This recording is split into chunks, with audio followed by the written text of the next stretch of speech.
I now look to Amali Yeshitela to continue the case for the proposition.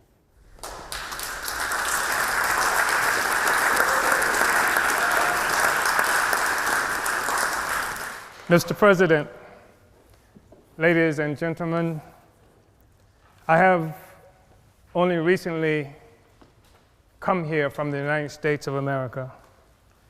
And that being the case, I cannot stand before this august body without prefacing my statement in defense of closer unity of Africa, without stating first my unconditional solidarity with President Maduro and the government and people of Venezuela, who are currently under attack, savage attack, by the declining world hegemon of the United States. I think it's absolutely necessary to say that coming from that country, and especially looking at the fact that the United States travels the world preening, presenting itself as the guardian of democracy and the rights of the peoples around the world, where the reality is that Africans who are colonized in the United States represent at least half of the largest prison population in the world. There are more Africans in prison in the United States than there are people in Djibouti or in Equatorial Guinea.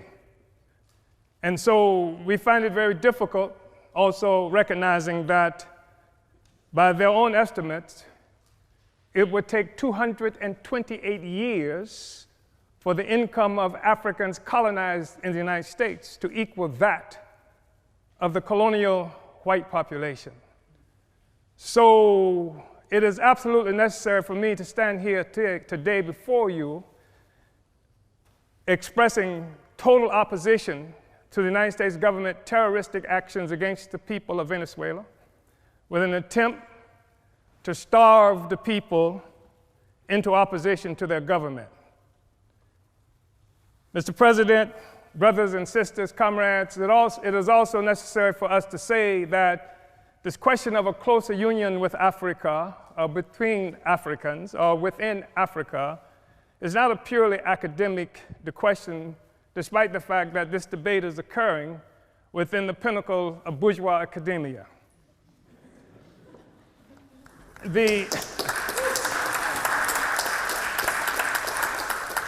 That there is a natural, historical inclination for Africa and African people to be united, which is one of the reasons I am here today.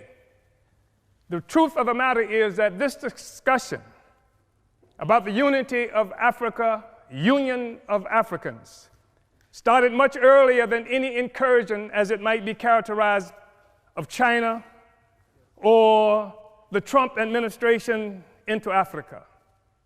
The reality is that Africa came under assault some 600 years ago when Portugal first came and captured African people and initiated the process that would begin capitalism and would establish and consolidate the identity of Europeans in the world. It is a reality that capitalism rests upon a foundation of African slavery. Africans were first capital. And in order for this to occur and to last, it was absolutely necessary to keep African people divided so that we could not resist this horrible incursion on Africa that continues up to now. I think it's important to be able to say that. I think that we have to say that we've seen example after example by African people to unite.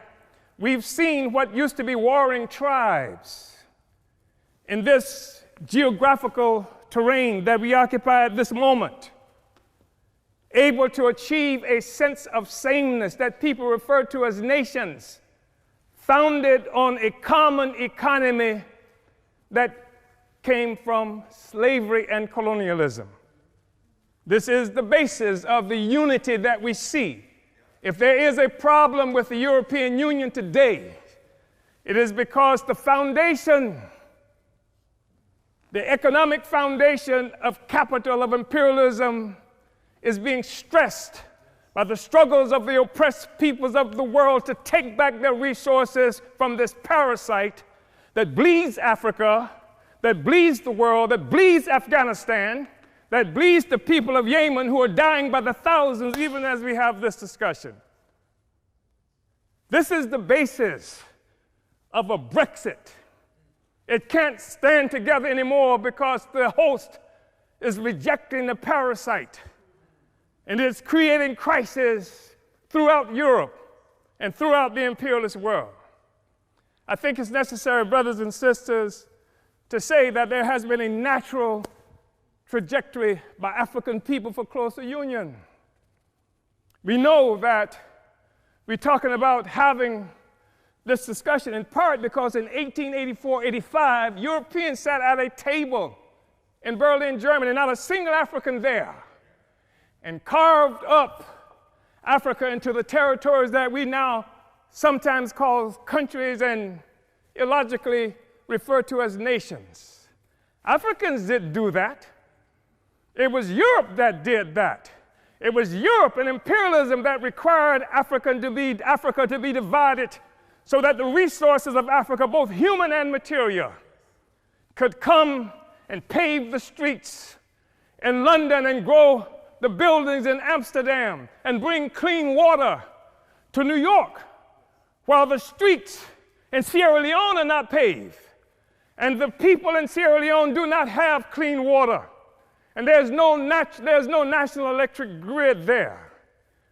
It is necessary to keep Africa divided by European imperialism and by all the imperialism in order to continue to suck the resources from Africa so that cell phones could exist here, so that Steve Jobs and the others could achieve some great notoriety from the coltan that comes from Congo, where Leopold killed at least 12 to 15 million Africans in order to conquer and keep Africa in the condition it's in today.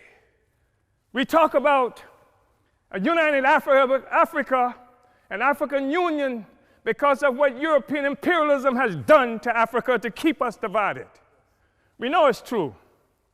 We saw 100 years or so ago, Marcus Garvey organized the Universal Negro Improvement Association and African Communities Leagues that stretched across the globe. More than 11 million African people everywhere were connected to this. Africa for Africans, at home and abroad. That was the cry. Not Africans for Nigerians that didn't even exist until the British created it in 1915. And Flora Shaw, the mistress who would become the wife of Frederick Lugard, came up with the name Nigger Area. Not this false national consciousness that has been imposed on Africans around the world, so that when the Portuguese found shrimp on West Africa and then named it for the Portuguese word for shrimp, Cameroon, it is not true that they are shrimp despite the fact that the people call themselves Cameroonians today. It is a false national consciousness. The false national consciousness that created the American Negro, that created the Black Brit, and the Afro-Swede. We are one Africa, one nation, and we must have closer union. But in order for that to happen, it has to be a revolutionary union. The Organization of African Union, created on May 25th, 1963 in Addis Ababa, Ethiopia, was part of an effort to circumvent efforts by Kwame Nkrumah to build a single union of African states. And instead, we come up with an Organization of African Union that codified the colonial borders that were created by Europe in 1884 and 85. We have to be able to break out of this, but it's going to take revolution in order to do this. African revolution in order to do this. African revolution that will destroy imperialism and the world economy that's responsible for the growing immiseration of the masses of people around the world. Uhuru.